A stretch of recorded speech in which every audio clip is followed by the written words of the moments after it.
হাড় হিম করা সেই দৃশ্যটা দেখে আমার মাথা ঘুরতে থাকে, গা গুলিয়ে আসে। এই গ্রামের শেষ প্রান্তে আমবাগানের ভেতরে যে জমিদার বাড়িটা রয়েছে নিকুঞ্জকুটি নামে, সেখানকার কোনো খবর জানেন? আমাকে মেরে গাছের সাথে ঝুলিয়ে দিলি, তাই তো? দেবাশিস, এই দেবাশিস, দরজা বন্ধ করলি কেন রে? খুলে দে, আমরা বাইরে যাব।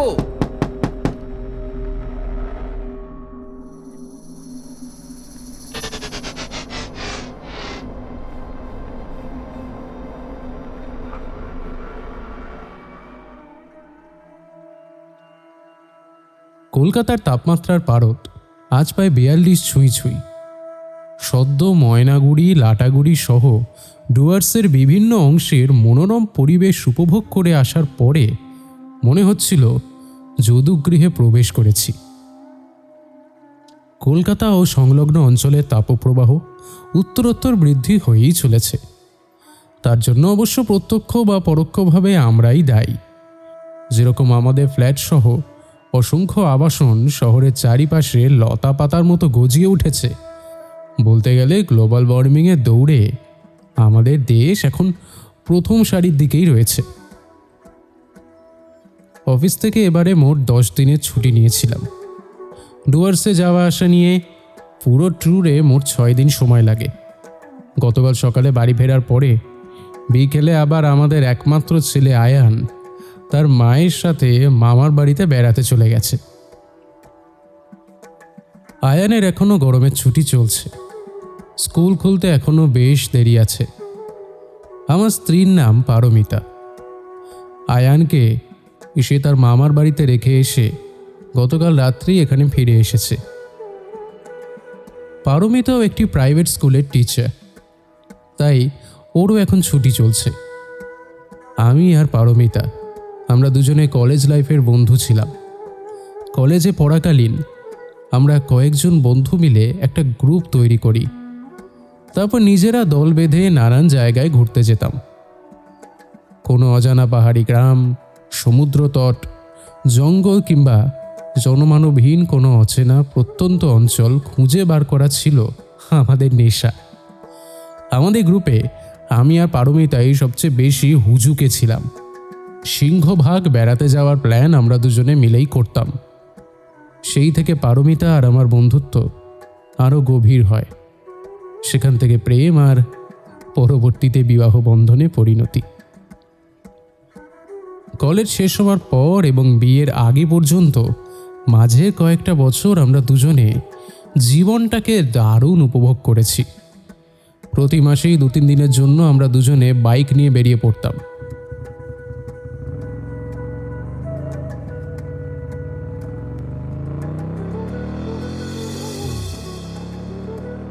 কলকাতা এবং তার সংলগ্ন জেলা থেকে শুরু করে উত্তরবঙ্গ সহ উড়িষ্যা এবং বিহার, তারপরে উত্তরাখণ্ড এবং বিভিন্ন অংশে আমরা অনেক ট্রেকও করেছি। আমাদের একটা বড় সুবিধা ছিল, পারমিতা নিজেও খুব ভালো বাইক চালাতে জানে, তাই লম্বা সফরে আমাদের কোনো অসুবিধাই হতো না। আমার জন্ম এবং বেড়ে ওঠা বাঁকুড়া জেলার একটি গ্রামে। তার প্রকৃতির সৌন্দর্যের টানেই আমার সফরনামা শুরু হয়। কিন্তু পারমিতার পছন্দ ছিল কিঞ্চিত একটু আলাদা। প্রাকৃতিক লাবণ্য থেকে পুরনো এবং পরিত্যক্ত ইমারতের শ্রী তাকে বেশি আকর্ষিত করে। যেমন প্রাচীন কোনো জমিদার বাড়ি, পোড়া মন্দির, ঘাসমহল সহ বিভিন্ন রকমের অট্টালিকার অন্দরমহলের পরিবেশ অনুভব করাই ছিল তার একরকম নেশা। তার জন্য একাধিকবার অল্প স্বল্প বিপদের সম্মুখীনও যে হতে হয়নি তা নয়। সেই থেকে পারমিতার পুরনো বাড়িতে থাকার নেশা প্রায় পুরোটাই কেটে গেছে। তারপর আমাদের জীবনে আয়ান আসার পরে আমরা 3 জন আর মাঝে মাঝে আমার মাকে সঙ্গে নিয়ে বিভিন্ন চলতি ট্যুরিস্ট স্পটে বছরে 3-4 বার ঘুরতে যাওয়া হয়। বলেছিলাম আরো 2 দিন থাকি চলো, কিছুতেই শুনলে না। এবার এই গরমে পচে মরো। পারমিতা বাপের বাড়ি থেকে ফেরার পর থেকেই খিটখিট করেই চলেছে। আয়ানের পাশাপাশি আমার মাও এখন বাড়িতে নেই।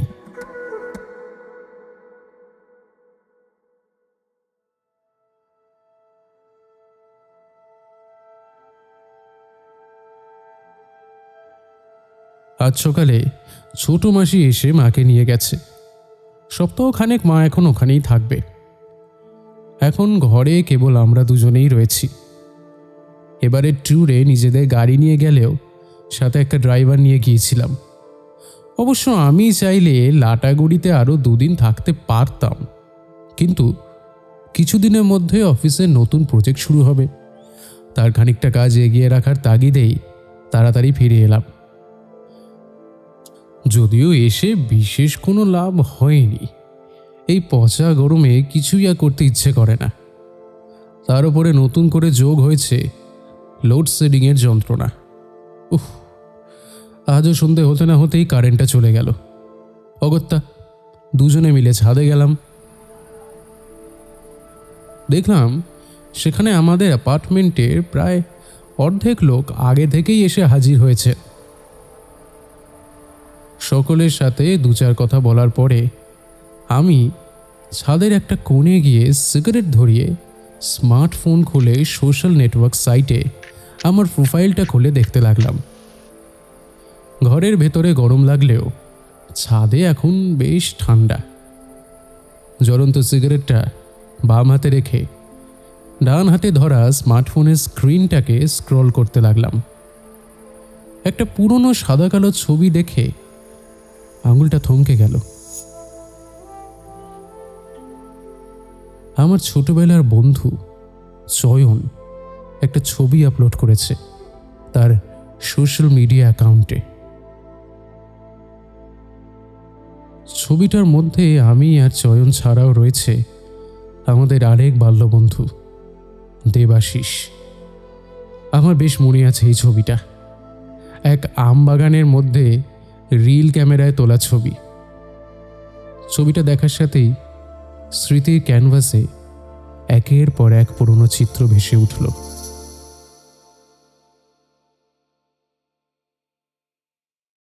আমি শুভঙ্কর মুখোপাধ্যায়। চয়ন দে এবং দেবাশিস ঘোষ আমার 2 বন্ধু। আমরা 3 জন অন্তরঙ্গ বন্ধু ছিলাম।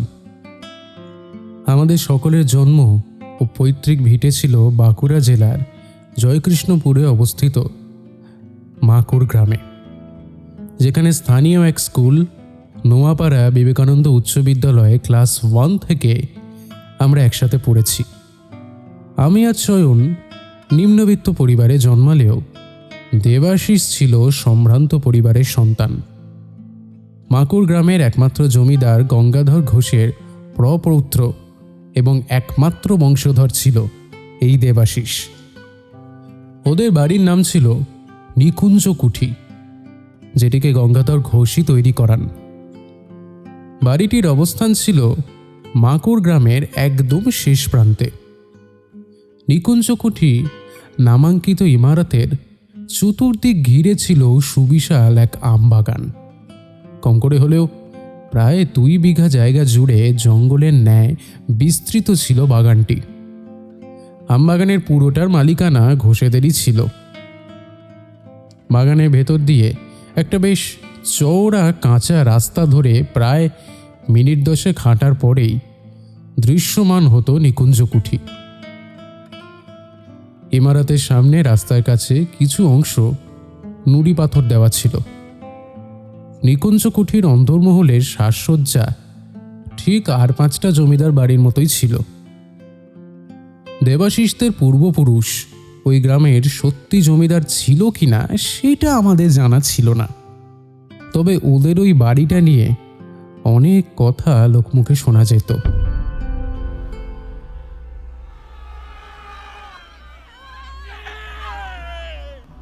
বহু বছর আগে একবার নিকুঞ্জ কুঠিতে বড় ডাকাতি হয়। গঙ্গাধর ঘোষ ওই ডাকাতদের হাতেই নাকি প্রাণ হারান। যদিও এইসব ঘটনার সত্যতা নিয়ে সংশয় থাকলেও গ্রামের লোকজন কিন্তু বছরের পর বছর ঘোষেদের জমিদার বলেই জেনে এসেছে। নিকুঞ্জ কুঠির অন্তর্মহলে ছিল কাঠের তৈরি সব দামি আসবাব।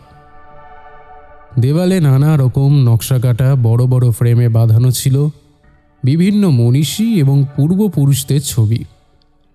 সিংহাসনের আদলে বানানো একাধিক সোফা সেট এবং তার মাঝে ছিল একটা গোল কাঠের টেবিল। টেবিলের ঠিক মধ্যখানে বসানো থাকতো হাতে বানানো একটা বাংলা ক্যালেন্ডার, যেটা অনেকটা আজকের দিনের টেবিল ক্যালেন্ডারের মতো দেখতে। ওই ক্যালেন্ডারে বিশেষ দিনগুলো যেমন অমাবস্যা, পূর্ণিমা, দুর্গা, কালী সহ সকল পুজো পার্বণের ছবি এবং সাথে কোনো মহাপুরুষের জন্মদিনে তার ছবিও তারিখের ঘরে হাতে আঁকা থাকত। প্রতি বছর পয়লা বৈশাখের দিনে বিষ্ণুপুর থেকে একজন শিল্পী এসে এই ক্যালেন্ডারটি বানিয়ে দিয়ে যেতেন। এই বাড়ির কোনো না কোনো সদস্য প্রতিদিনের তারিখে লাল কালি দিয়ে গোল করে রেখে দিতেন, যাতে বোঝা যায় যে সেদিন আসলে কত তারিখ। আমবাগান ছাড়াও নিকুঞ্জকুঠির পাশে ছিল একটা বড় পুকুর এবং তার পশ্চিম পাড়ে অবস্থিত ছিল মা ভৈরবীর মন্দির।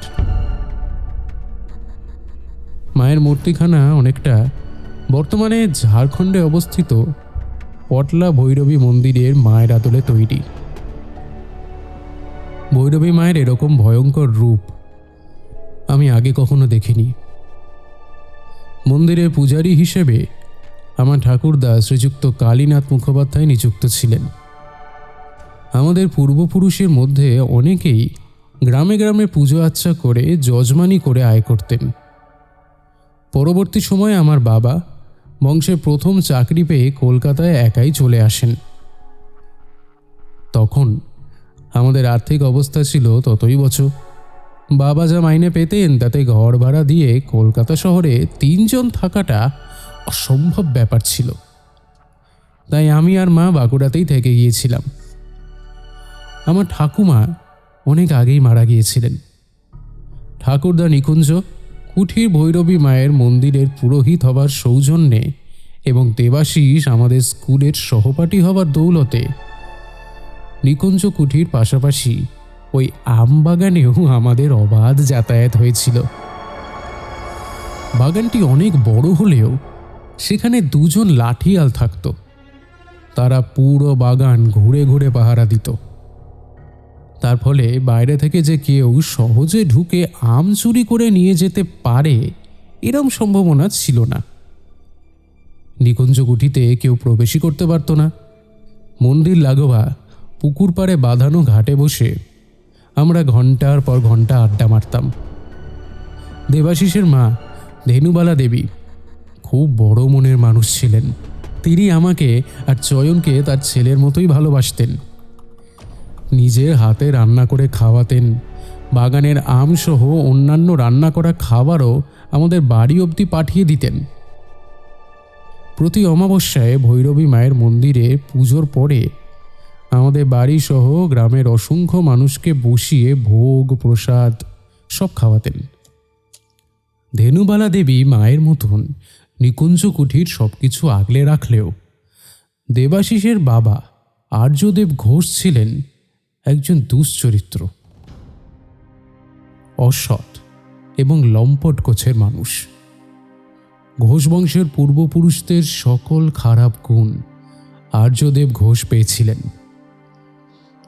মদের নেশার সাথে জুয়া খেলা, বাইজি বাড়িতে নিয়মিত যাতায়াত, সাথে লোক ঠকানোর সব রকম কারবার, এই সবে পুরোপুরি নিজেকে জড়িয়ে ফেলেছিলেন।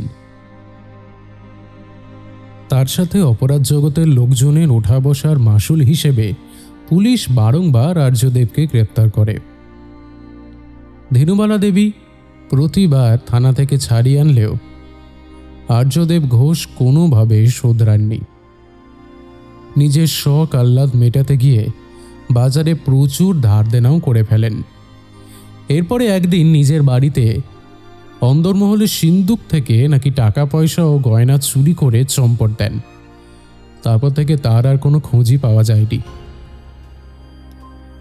দেবাশিসের বাবা যখন নিখোঁজ হন তখন আমরা সকলেই খুব ছোট। দেবাশিসের ওর বাবাকে বিশেষ মনে ছিল না, তবে ওর বাবার ব্যাপারে যাবতীয় কথা বেশিরভাগই গ্রামবাসীদের লোকমুখে রটে বেড়াত। সেটা কতটা সত্যি বা মিথ্যে তা জানার উপায় কোনো ছিল না। পরবর্তীকালে আমরা আরেকটু বড় হতে জানলাম দেবাশিসের বাবা নাকি অন্যত্র সংসার পেতেছেন। আমাদের পাড়া প্রতিবেশীদের মুখ থেকে অনেক কিছু শুনলেও আমরা কখনো দেবাশিস বা ধেনুবালা দেবী কাউকেই সেসব বুঝতে দিতাম না। ওর বাবার ব্যাপার নিয়ে কখনোই কোনো আলোচনা করতাম না। আর্যদেব ঘোষ দেবাশিসদের আর্থিক দিক থেকে অনেক ক্ষতি করলেও ধেনুবালা দেবী ধীরে ধীরে সবকিছু সামলে নিয়েছিলেন। নিজেদের চাষের জমি থেকে উৎপাদিত ফসল, বাগানের আম বিক্রি করে এবং অন্যান্য ছোটোখাটো পারিবারিক ব্যবসা থেকে উপার্জিত অর্থ দিয়ে তিনি নিকুঞ্জ কুঠির রক্ষণাবেক্ষণ এবং দেবাশিসের পড়াশোনা, ভৈরবী মায়ের পুজো সহ সমস্ত কর্মচারীর মাইনে থেকে শুরু করে আমাদের ঠাকুরদার যজমানি পর্যন্ত সব কিছু সময়ের মধ্যে মিটিয়ে দিতেন। ভৈরবী মায়ের আশীর্বাদ যে সর্বদাই ওনার মাথার উপরে ছিল সেটা বলাই বাহুল্য। প্রতিদিন মন্দিরের পুজোর সমস্ত কাজ এবং জোগাড় যন্ত্র তিনি একাই নিজে হাতে করতেন। ভৈরবী মায়ের মন্দিরে মূর্তি ছাড়াও আরেকটি বিশেষ জিনিস ছিল, যেটার রূপ এবং গুণ সকলের দৃষ্টি এবং শ্রবণ দুটোই আকর্ষিত করত। সেটা হলো শঙ্খ নিনাদ, একটা বিশেষ ধরনের শাঁখ যেটি আকারে বেশ বড় এবং শঙ্খটির চারিদিকে একটা সোনার পাত দিয়ে মোড়া, এবং সেই পাতের গায়ে সংস্কৃত ভাষায় খোদাই করে লেখা ছিল শঙ্খ নিনাদ এই শব্দটি। শঙ্খের শুভ্রতা এবং সোনার ঔজ্জ্বল্যতা সৌন্দর্যের এক অনন্য মাত্রা যোগ করেছিল।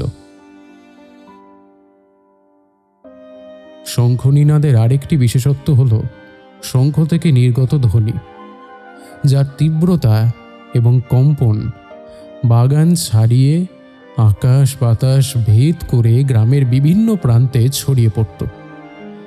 ধেনুবালা দেবী প্রতিদিন সকালে পুজোর এবং সন্ধ্যার আরতির সময় নিয়ম করে ওই শঙ্খটি বাজাতেন। সময়ের স্রোত নিজের মতনই বইতে থাকে। আমরা 3 বন্ধু ধীরে ধীরে বড় হতে থাকি।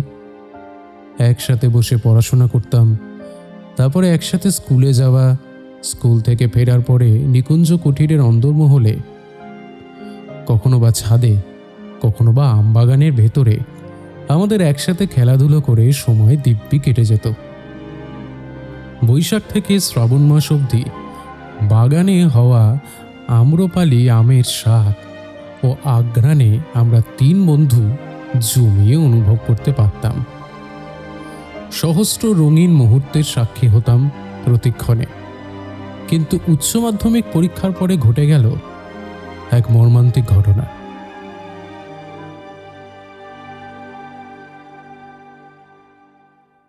যেটা নিকুঞ্জ কুঠিরের সাথে আমাদের সকলের জীবন একেবারে ওলট পালট করে দিয়েছিল।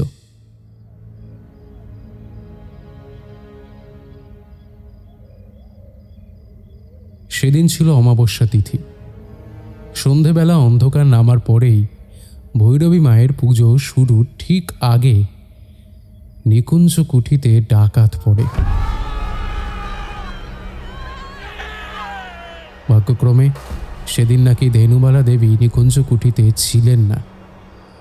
ভৈরবী মায়ের পুজোর প্রয়োজনীয় কিছু সামগ্রী কেনার জন্য তিনি বাড়ির 2 পরিচারিকার সাথে বাজারে গিয়েছিলেন। আর সেই একই সময় দেবাশিস আমাদের বাড়িতে এসেছিল আমাকে আর চয়নকে পুজোয় ডেকে নিয়ে যাওয়ার জন্য। ওদিকে তখন নিকুঞ্জ কুঠিতে ডাকাতের দল বাগানের লাঠিয়াল, মালি, দারোয়ান সহ কর্মচারীকে আঘাত করে ঘায়েল করে ফেলেছে। একদল ডাকাত নিকুঞ্জ কুঠিরের অন্দরমহলে ঢুকেই লুটপাট চালায়। আরেক দল ভৈরবী মায়ের মন্দিরে প্রবেশ করার জন্য উদ্যত হয়। মায়ের গয়নার সাথে শঙ্খ নিনাদ চুরি করার উদ্দেশ্যে। কিন্তু আমার ঠাকুরদা কালীনাথ মুখোপাধ্যায় মন্দিরের দ্বার বন্ধ করে সেটা আগলে দাঁড়িয়ে থাকেন। তারপর চিৎকার করে গ্রামের লোকজনদের ডাকতে থাকেন, কিন্তু ওই আমবাগান ভেদ করে ওনার গলার আওয়াজ গ্রামবাসীদের কাছে পৌঁছতে পারেনি। শেষে একটা কিশোর বয়সী ছেলে সেই ডাক শুনতে পেয়ে ছুটে গিয়ে সদর থেকে লোকজন জড়ো করে নিকুঞ্জ কুঠিরের দিকে নিয়ে যায়। কিন্তু ততক্ষণে অনেকটা দেরি হয়ে গেছিল। ডাকাতের সাথে প্রবল লড়াই করে আহত ও রক্তাক্ত অবস্থাতেও ঠাকুরদা তখনও কোনো রকমে মন্দিরের দ্বার আগলে রাখেন। তারা শত চেষ্টা করেও মন্দিরের ভেতরে ঢুকতে পারেনি। শেষে গ্রামের লোকজনের পায়ের শব্দ পেয়ে ডাকাতের দল পিছু হাঁটতে বাধ্য হয়। কিন্তু যাবার আগে ওদের দলের সর্দার কালীনাথের বুকের ওপরে একটা ধারালো ছোরা দিয়ে সজোরে আঘাত করে।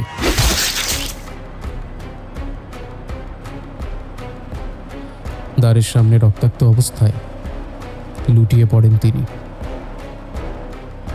তারপরে গ্রামের লোকজন মন্দিরের সামনে জড়ো হতেই ডাকাতের দল নিকুঞ্জ কুঠিতে ঢুকে পড়ে।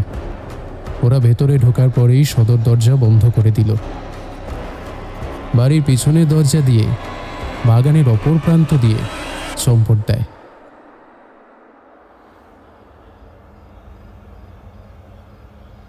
আমি, দেবাশিস আর অয়ন সন্ধ্যে 7টার পরে ভৈরবী মায়ের মন্দিরে যাওয়ার আগেই দেখি যে শয়ে শয়ে গ্রামের লোক আমবাগানে ঢুকছে।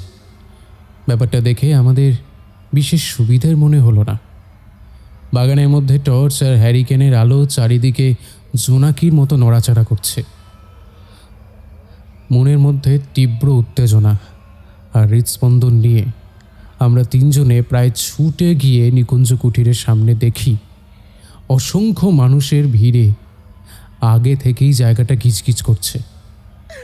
ভিড়ের মধ্যে থেকে ধেনুবালা দেবীর কান্নার আওয়াজ শুনতে পেলাম,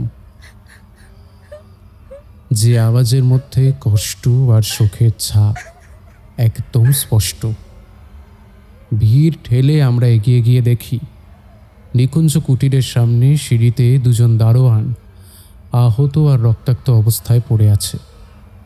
অন্দরমহলের ভেতরে যত দূর দেখা সম্ভব লক্ষ্য করলাম যে সেখানেও 2-3 জন মেঝেতে আহত হয়ে পড়ে রয়েছে। চারিদিকে আসবাবপত্র সহ সব কিছু লণ্ডভণ্ড হয়ে আছে।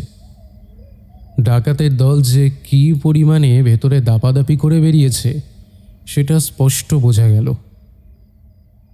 এরপরে সবথেকে মর্মান্তিক দৃশ্যের মুখোমুখি হয়েছিলাম আমরা। ভৈরবী মায়ের মন্দিরের দিকে এগিয়ে যেতে দেখি মন্দিরের দ্বারের সামনে চাতালে বসে থাকা অবস্থায় ধেনুবালা দেবীর সামনেই চিত হয়ে পড়ে রয়েছে আমার ঠাকুরদা কালীনাথ মুখোপাধ্যায়। তার রক্তাক্ত নিথর দেহ মন্দিরের চাতালের শ্বেতপাথরে মেঝে রক্তে লাল হয়ে গেছে।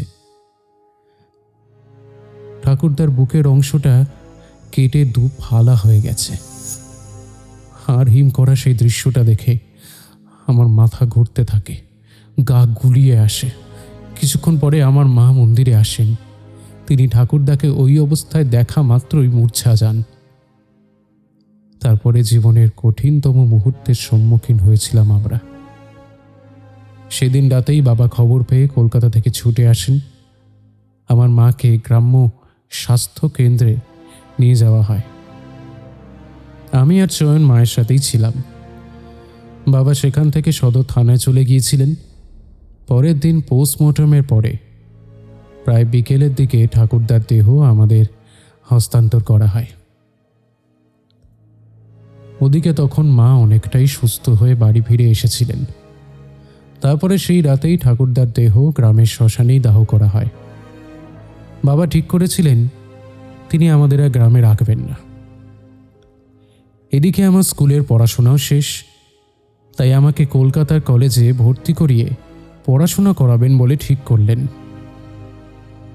অপঘাতে মৃত্যু, তাই ঠাকুরদার 3 দিনের মাথায় শ্রাদ্ধের কাজ মেটার পরেই বাবা আর এক মুহূর্ত দেরি না করে আমাদেরকে কলকাতার ভাড়া করা বাড়িতে নিয়ে চলে এলেন।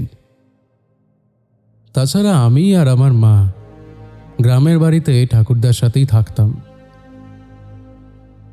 বাবা মাসে 2 বার কলকাতা থেকে গ্রামে আসতেন, কিন্তু এবারে তিনি আর কোনো ঝুঁকি নিতে চাইলেন না।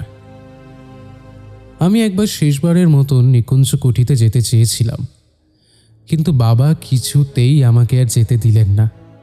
তিনি পরিষ্কার বলেই দিলেন, ওই অভিশপ্ত বাড়িতে আর ওই বংশের সাথে কোনো সম্পর্ক রাখার দরকার নেই।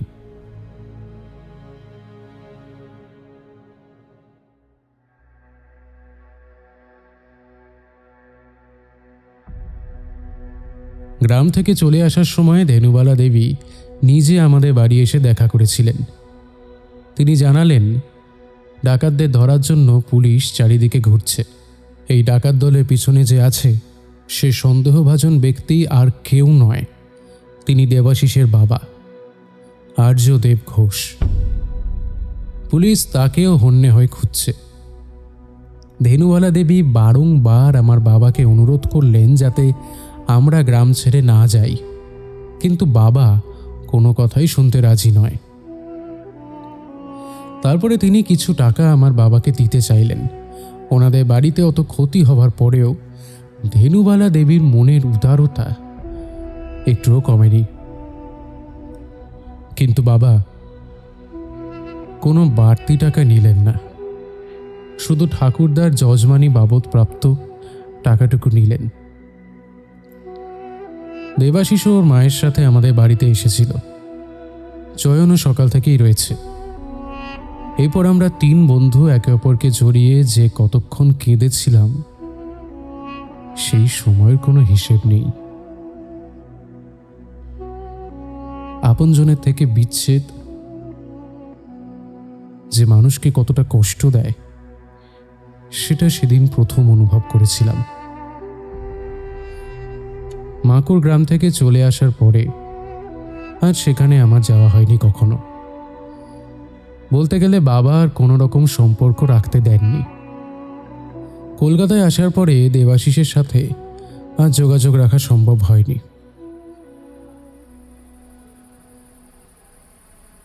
মাঝে 1-2 বার ফোন করার চেষ্টা করেছিলাম, কিন্তু সেটাও কোনোভাবেই সম্ভব হয়ে ওঠেনি। তার উপরে দেবাশিস ল্যান্ড ফোন বা মোবাইল কোনোটাই পরবর্তীতে ব্যবহার করতো কি না সেটা জানা আমার পক্ষে আর সম্ভব হয়নি।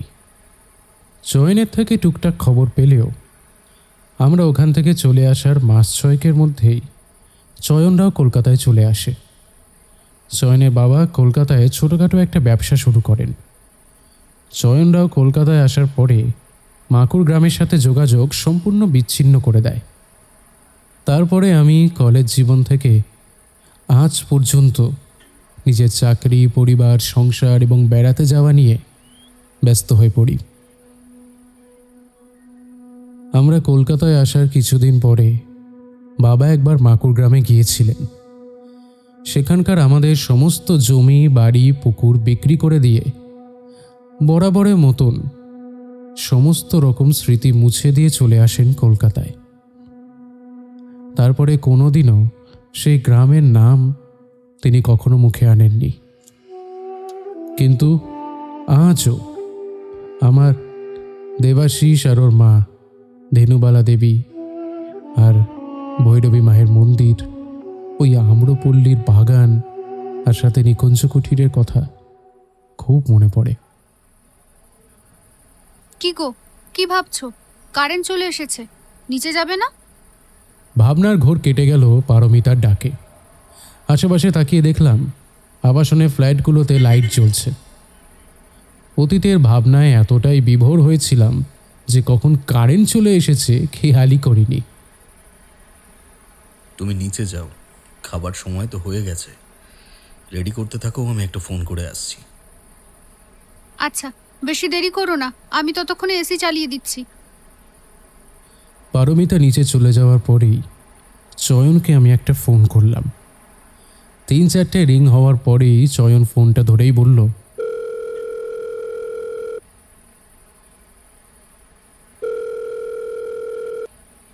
কিরে, ছবিটা দেখলি? হ্যাঁ, তোকে ওই জন্যই ফোন করলাম। তুই আমাদের ওই পুরনো ফটোটা কোথায় পেলি? সেটা তো সেই ছোটবেলায় একবার দেবাশিস একজন ফটোগ্রাফারকে শহর থেকে ভাড়া করে এনে তুলিয়েছিল, যতদূর আমার মনে পড়ে, যদি না ভুল করে থাকি। তুই এত বছর পরে এটা পেলি কোথায়? আরে কি হয়েছে শোন, 4-5 দিন আগে একটা অচেনা নাম্বার থেকে ফোন এলো, আর আমি তো ফোনটা ধরি একদম আকাশ থেকে পড়লাম। দেবাশিস ফোন করছে, তাও আবার এত বছর পরে। ও বললো তোকেই নাকি আগে ফোন করেছিল, কিন্তু লাইনটা পায়নি, তাই আমাকে ফোন করেছে। তোকে অনেক করে একবার গ্রামে যেতে বলেছে, বুঝলি। আর আমি ভাবছি তুই নর্থ বেঙ্গল থেকে ফিরিসনি, তাই তোকে খবরটা জানানো হয়নি। দেবাশিসের সাথে কিছুক্ষণ কথা বলার পরেই ও আমাকে এই ছবিটা পাঠালো। আমাকে অনেক করে গ্রামে যেতে বললো, কিন্তু আমার যা কাজের চাপ, আর তার উপরেই গরম। তুই পারলে বৌদিকে নিয়ে একবার ঘুরে আয় না, তোরা তো এমনি এদিক ওদিক ঘুরতে যাস। তাছাড়া যতদূর জানি বৌদিও আমাদের গ্রাম দেখেনি। আর তার সাথে আম্রপালির বাগান, ভৈরব মায়ের মন্দির আর নিকুঞ্জকুটি এসব দেখেই নিয়ে আয়। দেখি, সবে তো ফিরলাম। ডুয়ার্সে ফোনের নেটওয়ার্ক ঠিকঠাক পাওয়া যাচ্ছিল না, তাই হয়তো দেবাশিস যোগাযোগ করতে পারেনি। ওর মায়ের কথা কিছু জানালো? ওই বা ওখানে কি করছে আজকাল? ঠিক জানি না রে, মায়ের কথা জিজ্ঞেস করতেই যেন কথাটা এড়িয়ে গেল কিরকম। যাই হোক, তুই বৌদি আর বাবুকে নিয়ে একদিন আমাদের বাড়িতে আসিস। এখন রাখছি রে। ফোন রাখার পরে মিনিট দুয়েকের মধ্যে চয়ন দেবাশিসের নাম্বারটা পাঠিয়ে দিল।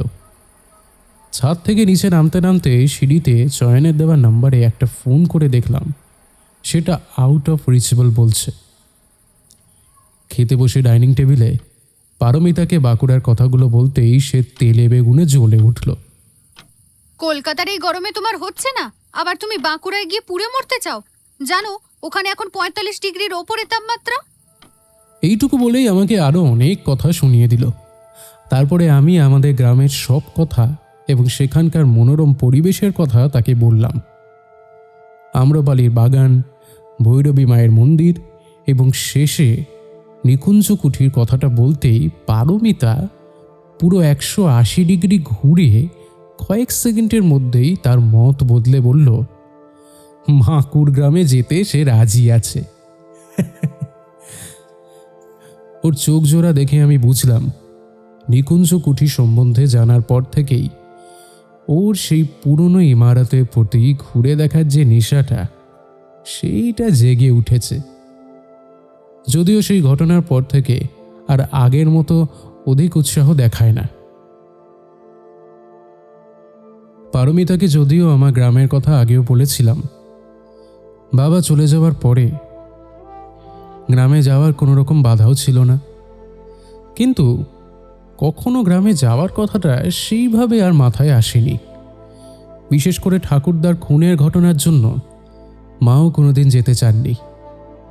রাত্রে খাওয়া দাওয়া সেরে ঘরে গিয়ে পরের দিন সকালেই বাঁকুড়া যাওয়ার জন্য দুজনে মনস্থির করে ফেললাম।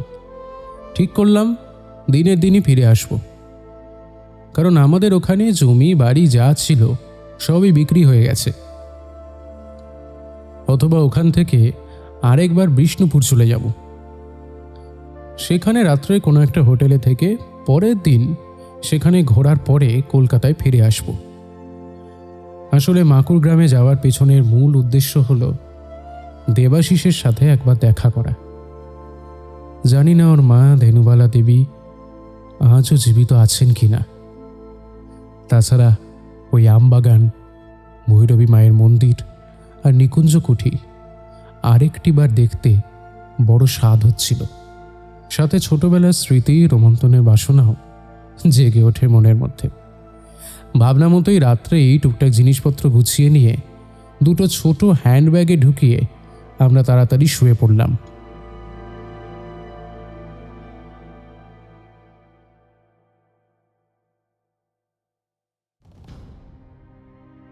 পরের দিন ভোর 6টার মধ্যে আমাদের পাজেরো গাড়িটা নিয়ে বেরিয়ে পড়লাম।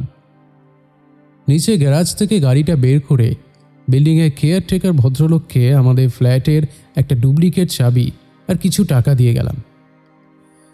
কারণ মা যদি কোনো কারণে ফিরে আসেন তাহলে ফ্ল্যাটে তো ঢুকতেই পারবেন না। মাকে ফোনে শুধু আমাদের যাওয়ার কথাটাই জানালাম, কোথায় যাচ্ছি সেটা আর বললাম না। জানি না বাঁকুড়ার কথা শোনার পরে মায়ের কীরকম প্রতিক্রিয়া হবে। তারপর আয়ানকেও কিছু বলা হয়নি, কারণ সে যদি আমাদের ঘুরতে যাওয়ার কথাটা একবার জানতে পারে তাহলে সেও মাথা খারাপ করে দেবে যাওয়ার জন্য। কলকাতা থেকে বাঁকুড়া যেতে প্রায় 4.5 ঘন্টা সময় লাগে। এবারে নিজেই গাড়ি চালিয়ে নিয়ে যাচ্ছি। শ্যামবাজার, পাঁচমাথার মোড়, নেতাজি সুভাষচন্দ্র বসুর মূর্তি পেরিয়ে সোজা বিটি রোড, তারপরে ব্যারাকপুর রোড ধরে গাড়ি এগোতে থাকে। হাই রোডে এসেই প্রথম NH-12, তারপরে NH-19 ধরে গাড়ি চালাতে থাকি। এর মাঝে হাই রোডের পাশে একটা ধাবা থেকে সকালের জল খাবার সেরে আমরা রওনা দিলাম। প্রচণ্ড গরমে গাড়ি নিয়ে যেতে বেশ বেগ পেতে হচ্ছিল। গরমে গাড়ির এসি ঠান্ডাও যেন গায়ে লাগছে না, চারিদিকে যেন লু বইছে। দীর্ঘ 4 ঘন্টার বেশি সময় গাড়ি চালিয়ে অবশেষে বাঁকুড়া পৌঁছলাম। এখানে দেখলাম আরও ভয়ানক গরম পড়েছে। গোবিন্দপুর অঞ্চল বাঁকুড়া সদর থেকে আরও প্রায় 5 কিলোমিটার ভেতরে। সেখানে যেতে যেতে প্রায় দুপুর হয়ে গেল। জয়কৃষ্ণপুরের একদম শেষ প্রান্তে অবস্থিত হলো মাকুর গ্রাম। আরও মিনিট 15 ড্রাইভ করার পরে অবশেষে আমাদের গ্রামে এসে পৌঁছালাম। দেখলাম গ্রামের রাস্তাটা আগের থেকে অনেক ভালো হয়েছে, বেশ চওড়া, সাথে সিমেন্ট দিয়ে বাঁধানো। এদিকে আমাদের সাংঘাতিক খিদে পেয়েছে। অনেক খোঁজার পরে গ্রামের বাজারে কাছাকাছি একটা ভাতের হোটেলের সামনে গাড়িটা দাঁড় করালাম। এর আগে অনেকবার গ্রামের নানান প্রান্তে বাইকে ঘোরার সময় যে কোনো জায়গায় খাবার অভ্যেসটা আমাদের হয়ে গেছে।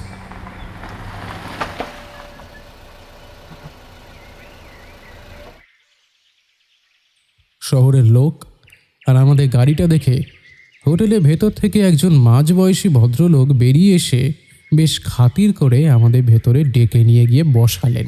হোটেলটি বেশ পুরনো। পিছনের দিকে একটা টেবিলে একজন বয়স্ক ভদ্রলোক বসে রয়েছেন, আর বাকি দুটো টেবিলে 2 জন করে খাবার খাচ্ছেন বসে।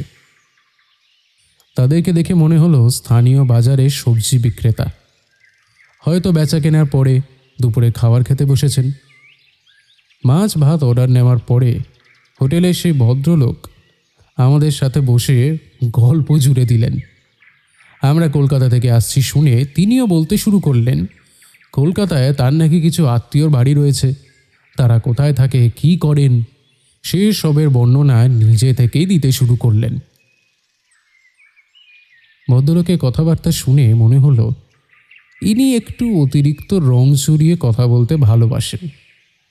খাবার আসার পরে খেতে খেতে আমার কি যেন মনে হলো ভদ্রলোককে একটা প্রশ্ন করে বসলাম।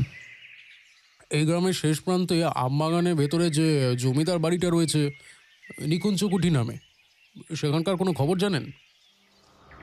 প্রশ্নটা শোনা মাত্রই হোটেলে ভদ্রলোক যেন হাঁ হয়ে গেলেন। তিনি কিছুক্ষণ চুপ করে থেকে ঘুরিয়ে আমাকেই জিজ্ঞেস করলেন, তা আপনারা কি করে জানলেন ওই বাড়ির কথা?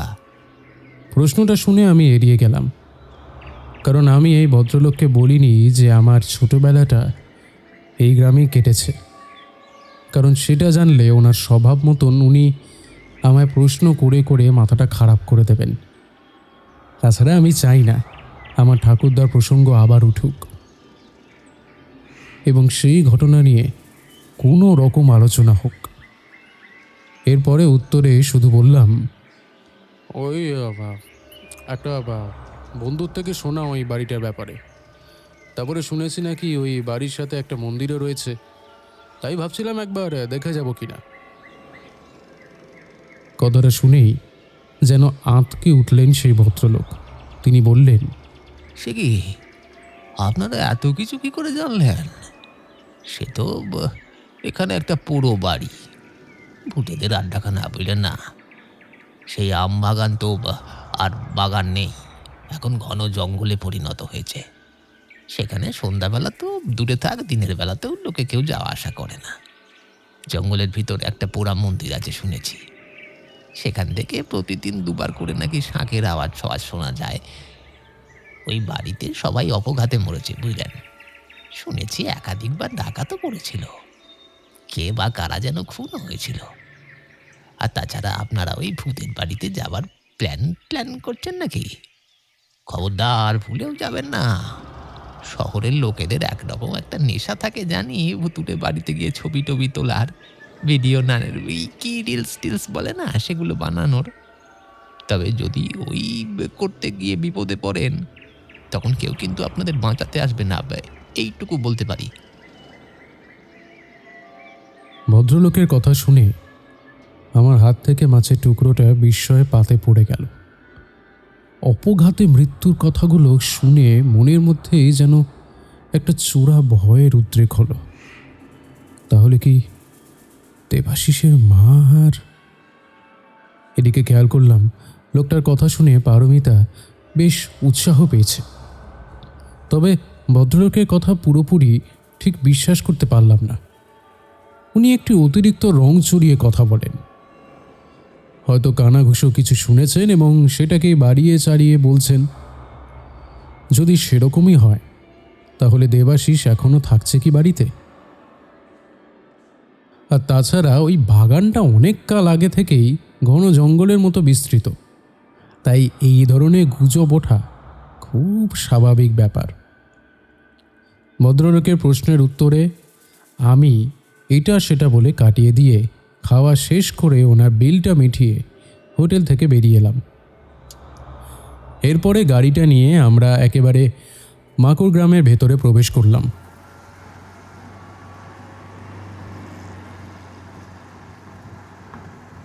দেখলাম রাস্তার পাশে থাকা পুকুর পাড়গুলো খুব সুন্দরভাবে বাঁধানো হয়েছে, তাই আমাদের গাড়িটা বড় হলেও সেটা নিয়ে চলতে বেশি সমস্যা হলো না।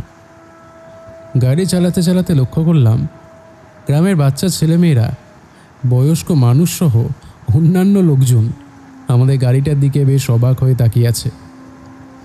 আরও কিছুটা যাওয়ার পরে আইনা বলে একটা জায়গা আছে। একটা বড় দিঘিকে কেন্দ্র করে ছোট ছোট অসংখ্য বাড়ি, আর তার সৌন্দর্য এখনও মুগ্ধ করে। পারমিতা গাড়ি থেকে নেমে মোবাইলের ছবি তুলতে শুরু করে দিল। আমরা একসাথে অনেকগুলো সেলফি তুললাম। জায়গাটায় আরেকটু বেশি সময় থাকতে চাইছিলাম, কিন্তু পারমিতা সেই নিকুঞ্জ কুঠি যাওয়ার জন্য ছটফট করতে লাগলো। অগত্যা ওখান থেকে বেরিয়ে প্রথমে আমাদের পৈতৃক ভিটের উদ্দেশ্যে রওনা হলাম। যদিও এখন বাড়ির মালিকানা অন্য লোকের, কিন্তু ওখানে গিয়ে দেখলাম বাবা যাকে বাড়ি বিক্রি করেছিল তিনিও অন্য আরেকজনকে বিক্রি করে চলে গেছেন। যিনি বাড়িটা কিনেছেন তিনি এই গ্রামে নতুন, তাই তিনি আমার বাবাকে বেশ স্বাভাবিক কারণেই চেনেন না। আমি ভেবেছিলাম নিজে পরিচয় দিয়ে কিছুক্ষণ বাড়ি ভেতরে সময় কাটাবো, কিন্তু এনাকে আর কিছু বলতে সায় দিল না মন। খেয়াল করলাম তিনি বাড়িটার আমূল পরিবর্তন করে দিয়েছেন। বাড়ি এখন 1 তলা থেকে 3 তলা হয়েছে। স্মৃতিতে রয়ে যাওয়া আমাদের পুরনো বাড়িটার কোনো চিহ্ন মাত্র নেই। অগত্যা পারমিতাকে বাইরে থেকে দেখিয়ে বললাম আমাদের আগের বাড়িটা কিরকম ছিল না ছিল সব কিছু। আরও একটা জিনিস দেখলাম, আশেপাশের বাড়িগুলো যেগুলো 1 তলা ছিল সব 2 তলা হয়েছে, আর 2 তলাগুলো 3 তলা হয়ে গেছে। মনে মনে ভাবলাম শহরে কংক্রিটের হাওয়া শেষে গ্রামে এসেও লাগলো। তাহলে ছোটবেলায় এখানে কাটানো সেই গ্রাম্য পরিবেশটা আর নেই। পারমিতা এবারে বিরক্ত হয়ে পড়ল। সে সামনে নিকুঞ্জ কুঠিতে নিয়ে যাওয়ার জন্য বায়না করেই চলেছে। এদিকে দুপুর 3টে বেজে গেছে, তাই আমিও আর দেরি না করে গাড়িটা স্টার্ট দিয়ে আমাদের শেষ গন্তব্য নিকুঞ্জ কুঠির দিকে রওনা দিলাম। মিনিট 10 যাওয়ার পরেই পাকা রাস্তাটা শেষ হয়ে গিয়ে ঝোপঝাড়ে ভরা কাঁচা রাস্তা শুরু হয়ে গেল। আমাদের বাড়ির আশেপাশটা বেশ উন্নত হলেও এদিকে গ্রামের শেষ প্রান্তে সেরকম কিছু পরিবর্তন হয়নি। হাতে গোনা কয়েকটা মাটির বাড়ি রয়েছে, আর বাগান সংলগ্ন গাছপালার পরিমাণ বহু গুণ বেড়ে গেছে। গাড়িটা আরেকটু এগোতেই আমাদের সেই আম বাগানে ঢুকে পড়লাম। কিন্তু নিচে বাগানের মাটিতে যা বড় বড় ঘাস রয়েছে, তাতে নিকুঞ্জকুঠিতে যাওয়ার রাস্তাটা একেবারে হারিয়ে গেল। গাড়িটা আর কিছুটা এগিয়ে নিয়ে গেলেও বাগানের বেশি ভেতরে ঢুকতে পারলাম না। যেভাবে চারিদিকে আগাছা ভর্তি হয়েছে, তাতে গাড়ি ঘুরিয়ে নিয়ে ফিরতে সমস্যা হবে। গাড়ি থামিয়ে নেমে খেয়াল করলাম এই দুপুরের কড়া রোদেও আমবাগানের ভেতরে বেশ অন্ধকার। পারমিতাকে বললাম, তাড়াতাড়ি নাও, দেবাশিস সাথে দেখা করে মন্দির আর বাড়ি ঘুরেই বিকেলের আগেই ফিরতে হবে, না হলে আবার বিপদে পড়ে যেতে পারি।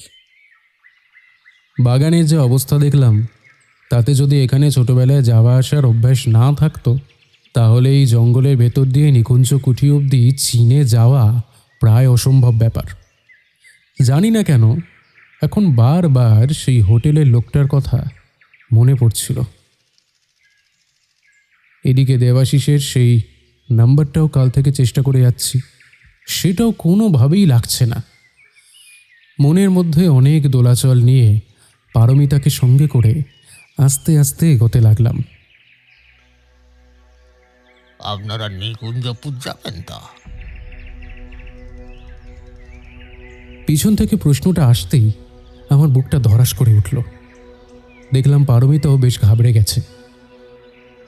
ঘুরে গিয়ে দেখি একজন অশীতিপর বৃদ্ধ, মাথার ভেতরে সাদা কোকড়ানো চুল, গায়ে নামাবলি জড়ানো। আরেকটু তিনি কাছে আসতেই, ভালো করে দেখতেই আমি ওনাকে চিনতে পারলাম। উনি দুপুরে সেই ভাতের হোটেলের পেছনের দিকে বসেছিলেন। আমাদের চোখ মুখের অবস্থা দেখে বললেন, ঘাবড়াবেন না, আমি দুপুরে হোটেলে আপনাদের কথাবার্তা শুনেছি। আমি নিকুঞ্জপুরের ভৈরব মায়ের মন্দিরের কুলো পুরোহিত উমানাথ মুখোপাধ্যায়। তোমার দাদু ও কালীনাথ মুখোপাধ্যায় আমার বাল্য বন্ধু ছিলেন। ওনার সাথে আমিও বিভিন্ন জায়গায় গিয়ে যজমানি করতাম। আমাকে তুমি ছোটবেলায় দেখেছো, কিন্তু তোমার হয়তো মনে নেই। কিন্তু আপনি আমাকে চিনলেন কি করে?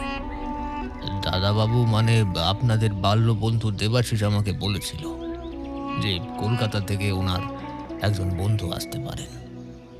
আমি দুপুরে হোটেলে খেতে গিয়ে আপনাদের দেখে চিনতে পেরেছিলাম, কিন্তু ওখানে কিছু বলিনি, কারণ ওই গ্রামের লোকের মনে নিকুঞ্জকুঠি নিয়ে একটা ভুল ধারণা রয়েছে। আর আমি দুবেলা ভৈরব মায়ের মন্দিরে পুজো করি, সেটাও গ্রামের লোকের জন্য মানে কেউ জানে না আর কি। তাই সাধারণ গ্রামবাসীদের মনে অনেক রকম গুজব রটে গেছে। উমানাথ বাবুর কথা শুনে কিছুটা আমরা স্বস্তি পেলাম। ওনার পিছনে পিছনে নিকুঞ্জ কুটিরের দিকে আমরা এগোতে লাগলাম। নিচে আগাছা আর শুকনো পাতা মাড়িয়ে এক অদ্ভুত হরবোলায় বাগানের আলো আধারিতে তিনটে যেন ছায়ামূর্তি হেঁটে চলেছে। ওপারে গাছের মধ্যে অসংখ্য আম রয়েছে, মাটিতে অনেক আম পড়ে রয়েছে। পারমিতা মাঝে মাঝেই একটা দুটো আম কুড়িয়ে নিচ্ছে, এবং এর মধ্যে তার একটা খাওয়াও হয়ে গেছে।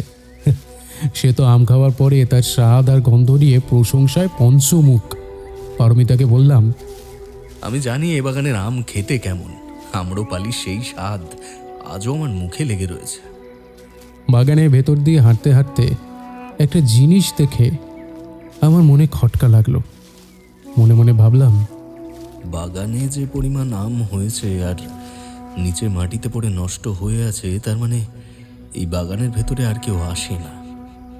আগে এই বাগানের আম বিক্রি করে বেশ মোটা টাকা দেবাশিসরা আয় করত, কিন্তু এখন যে অবস্থা, তার মানে এই বাগান ওরা আর রক্ষণাবেক্ষণ করতে পারেনি। তাহলে ওরা আর্থিক আর মানসিকভাবে কি পুরোই ভেঙে পড়েছে? যদি দেবাশিসের মা বেঁচে থাকেন তাহলে উনি এই বয়সে কিছু করতে পারবেন না, সেটা স্বাভাবিক। কিন্তু দেবাশিস, ও তো আমারই বয়সী। যতদূর মনে আছে ও অতটা অলসও ছিল না। তাহলে ও কি শারীরিকভাবে অসুস্থ? ওকে কেউ দেখান নেই? মনে হয় দেবাশিস বিয়েও করেনি। নিকুঞ্জ কুঠি আর মায়ের মন্দির কি এখন আদৌ ঠিকঠাক রয়েছে? মনের মধ্যে এরকম অজস্র প্রশ্নের হজ ও বড় ল নিয়ে হাঁটতে লাগলাম। তার উপরে এই হোটেলে ভদ্রলোকের কথা বারবার মনে পড়তে লাগলো। তাহলে ওই লোকটাই কি ঠিক বলছে? নিকুঞ্জ কুঠি এখন... উমানাথবাবু প্রথমে যাও বা একটু কথা বলছিলেন, প্রশ্নের উত্তর দিচ্ছিলেন। এখন দেখছি নিকুঞ্জ কুঠি ক্রমশ যত এগিয়ে আসছে ততই উনি চুপ হয়ে যাচ্ছেন। দেবাশিসের মায়ের ব্যাপারে কিছু প্রশ্ন করলে তার কোনো উত্তরই দিচ্ছেন না। উনি কানে কম শোনেন কিনা সেইটাও ঠিক বুঝতে পারলাম না। যাই হোক, পারমিতা ওদিকে আম কুড়োনোর পাশাপাশি ছবি তুলতেও বেশ মগ্ন। আরও মিনিট 10 হাঁটার পরে অবশেষে দৃশ্যমান হলো নিকুঞ্জ কুঠি। তার সাথে দেখতে পেলাম সেই বড় পুকুর আর পুকুরের সংলগ্ন ঘাটের পাশে ভৈরবী মায়ের মন্দির। মনের সব ভুল ধারণা নিমেষে ভেঙে গেল। সত্যি মানুষজন নিজের মনোরঞ্জনের স্বার্থে কিভাবে গুজব রটিয়ে বেড়ায়। হ্যাঁ, নিকুঞ্জ কুঠি ঠিক যেন আগের মতনই রয়েছে, যেরকম আমি শেষবার দেখেছিলাম ঠিক সেরকম। আশ্চর্যের বিষয় এই যে বাড়িটা এত সুন্দরভাবে রক্ষণাবেক্ষণ করা হয়েছে যে সেদিনে নিকুঞ্জ কুঠির সাথে আজকের ইমারতে যেন কোনো তফাতই খুঁজে পাচ্ছি না। পারমিতাও দেখে তাজ্জব বনে গেছে। সে এগিয়ে গিয়ে ঘুরে ঘুরে মোবাইলে যত পারল ছবি তুলে নিল। দূর থেকে খেয়াল করলাম বাড়ির সদরের দরজাটা বন্ধ রয়েছে। হতে পারে দেবাশিস আর ওর মা দুপুরে খাওয়া দাওয়ার পরে একটু শুয়েছে। সবে তো বিকেল হলো, হয়তো একটু পরে ঘুম থেকে উঠবে। আমি পেছনে ফিরে দেখি উমানাথবাবু ইতিমধ্যে ভৈরবী মায়ের মন্দিরের দিকে হাঁটা দিয়েছেন। আমি পারমিতাকে হেঁকে বললাম, ওরা হয়তো ভেতরে ঘুমোচ্ছে। আগে চলো মন্দিরে ঘুরে আসি, তারপর পুকুরের চারপাশটা ঘুরে ওদেরকে ডেকে নিকুঞ্জ কুঠির ভেতরে যাব। পারমিতা আমার কাছে আসতেই ওকে নিয়ে মন্দিরের দিকে হাঁটা লাগালাম। আয়ানের সাথে ফোনে কথা হলো? আমি ছেলের কথা জিজ্ঞাসা করতেই পারমিতা বলল, হ্যাঁ, দুবার আমি ওর মামার মোবাইলে ফোন করলাম। সে এখন গেম খেলতে ব্যস্ত। তারপর আমার মায়ের সাথে কথা বললাম। বলছে সকাল থেকে ছেলে নাকি পুরো বাড়িতে দাপাদাপি করে বেড়াচ্ছে। আচ্ছা, তোমার মাকে ফোন করেছিলে? হ্যাঁ, ওই হোটেল থেকে বেরিয়ে একবার করেছিলাম। মাসি ফোনটা ধরেছিল, বলল দুপুরে খেয়ে ঘুমোচ্ছে। আমরা কোথায় জিজ্ঞেস করছিল আমি এখনো কিছু বলিনি, বললাম ফিরে জানাবো। মাসির পেটে এমনিতেই কোনো কথা থাকে না। যদি বাঁকুড়া এসেছি মা শোনে তাহলে ধরেই নেবে আমরা নিকুঞ্জ কুঠিতে এসেছি, তখন অযথা টেনশন করবে। আমাদের কথোপকথনের মাঝেই আমরা ভৈরবী মায়ের মন্দিরের সামনে এসে হাজির হলাম। মন্দিরের সামনে চাতালে আর সিঁড়িটা দেখে আমার সেদিনে কথাটা মনে পড়তেই বুকটা কেঁপে উঠল। ঠিক এই জায়গাতে আমি ঠাকুরদাকে রক্তাক্ত সংজ্ঞাহীন মৃত অবস্থায় পড়ে থাকতে দেখেছিলাম। মন্দিরের ভেতরে মায়ের মূর্তি দেখে কিছুটা অবাক হয়ে গেলাম। মায়ের গায়ে কোনো গয়না নেই কেন? দেখে মনে হলো দীর্ঘকাল মাকে স্নান করানো হয় না। মূর্তিটাও ভালো করে পরিষ্কার করা হয়নি। মন্দিরের বাইরের অবস্থাও ততই বছর। দরজাটাও ভাঙা। মন্দিরের চূড়োর সাথে দেওয়ালের অনেকটা অংশ জুড়ে ফাটল ধরেছে। সেখান থেকে বট অসত্যের চারা বেরিয়ে রয়েছে। নিকুঞ্জ কুঠি যেরকম পরিপাটি রয়েছে, এই মন্দির, পুকুর ঘাট, সাথে আমবাগান, এইসবের মধ্যে রক্ষণাবেক্ষণের অভাব স্পষ্ট হয়েছে। শঙ্খনীনাথ এখনো রয়েছে? আমার প্রশ্ন শুনে উমানাথবাবু বেশ অবাক হয়ে গেলেন। তিনি আমার দিকে না তাকিয়েই বললেন, শুধু এটাই রয়ে গেছে এবং শঙ্খনীনাথ এখন একমাত্র মুক্তির পথ। ওনার শেষ কথাটার মানে ঠিক বুঝলাম না। শঙ্খনীনাথ হাতে নিয়ে উমানাথবাবু তুলে ধরতেই সেই অতীতের ছবিটা চোখের সামনে ভেসে উঠল। শঙ্খের গায়ে ময়লা জমে কালো ছোপ পড়লেও শঙ্খনীনাথে বাঁধানো সোনার উজ্জ্বলতা আজও একই রকম আছে। পারমিতা শঙ্খটা হাতে নিয়ে কটা ছবি তুলে নিল, তারপরে সেটা আবার উমানাথবাবুকে ফেরত দিল। তারপরে আমি পারমিতাকে বললাম, এর আওয়াজ শুনলে বুঝবে কম্পন আর তার তীব্রতার মাত্রা কত হতে পারে। তারপরে উমানাথবাবুর দিকে তাকিয়ে জিজ্ঞাসা করলাম, আচ্ছা, এখানে মা ছেলে ছাড়া আর কেউ থাকে না? মানে ওই বাগানের মালি, লেঠেল, দারোয়ান বা বাড়ির ভিতরে কোনো পরিচারক বা অন্যান্য? উমানাথবাবু কথার মাঝেই হঠাৎই বলে উঠলেন, আপনারা এবারে বাড়ির অন্দরমহল থেকে ঘুরে আসুন। খানিক পরে কিন্তু সন্ধ্যা হয়ে যাবে। এখানে কোনো আলোর ব্যবস্থা নেই। তার উপরে আজকে অমাবস্যা তিথি। মোমবাতি জেলে কোনো রকমে কাজ সারতে হবে। এই মন্দিরের দ্বার সবসময় খোলাই থাকে, আর মায়ের মূর্তির ডান দিকের দেওয়ালে কুলুঙ্গির মধ্যে শঙ্খনীনাদ রাখা থাকবে। আপনারা যদি চান পরে এসে আরেকবার দেখতে পারেন। উমানাথবাবুর কথা শুনে বাম হাতে ঘড়িতে দেখলাম 5:30 বেজে গেছে। আমি পারমিতাকে বললাম, চলো এবার বাড়ির ভেতরে যাই, না হলে ফিরতে আবার দেরি হয়ে যাবে। এখানে ইলেকট্রিকের কিন্তু কোনো ভরসা নেই, যখন তখন লোডশেডিং হয়, আবার কোনো দিন আসেও না। যখন গ্রাম ছেড়েছিলাম তখন পুরো গ্রামের মধ্যে শুধু নিকুঞ্জকুঠি আর ওই মন্দিরে বিদ্যুৎ সংযোগ ছিল। সেই সময় আমবাগানের ওপর দিয়ে যে ইলেকট্রিসিটির তারগুলো ছিল সেগুলোও কিন্তু আজ আর চোখে পড়ল না। আমার কথাগুলো শোনার পরে পারমিতার মুখটা দেখলাম শুকিয়ে গেছে।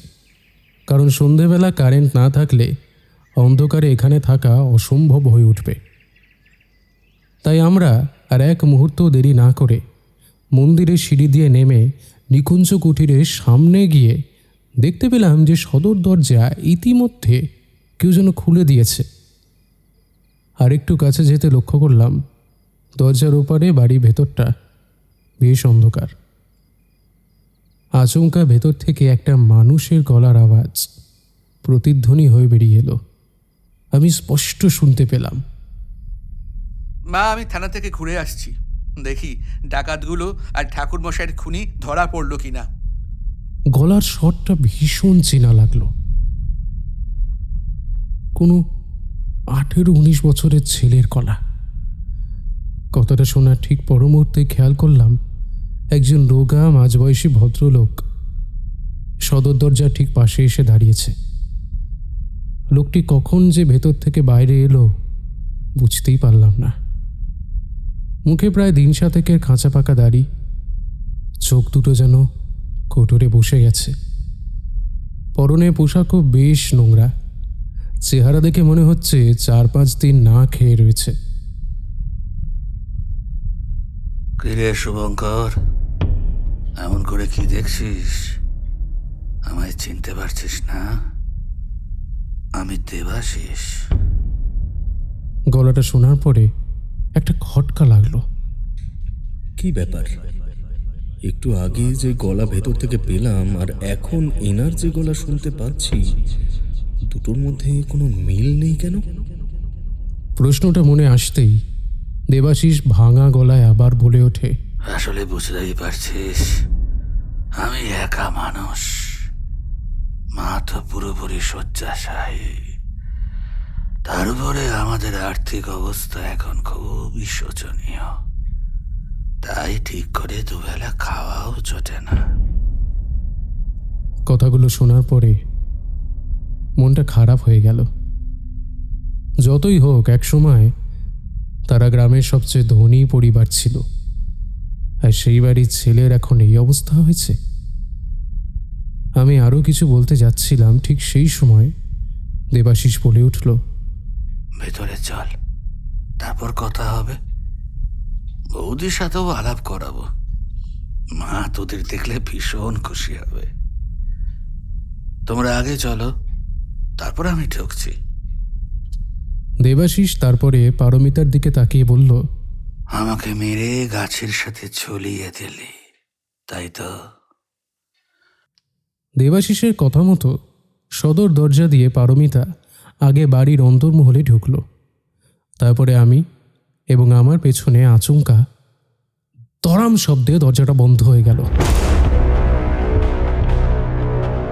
দুজনে মিলে অনেকক্ষণ ধরে চেষ্টা করেও দরজাটা ভেতর থেকে খুলতে পারলাম না কিছুটা, কারণ বাইরে থেকে সেটা আটকানো হয়েছে। আমি চিৎকার করতে লাগলাম, দেবাশিস, এই দেবাশিস, দরজা বন্ধ করলি কেন রে? খুলে দে, আমরা বাইরে যাব। এই দেবাশিস,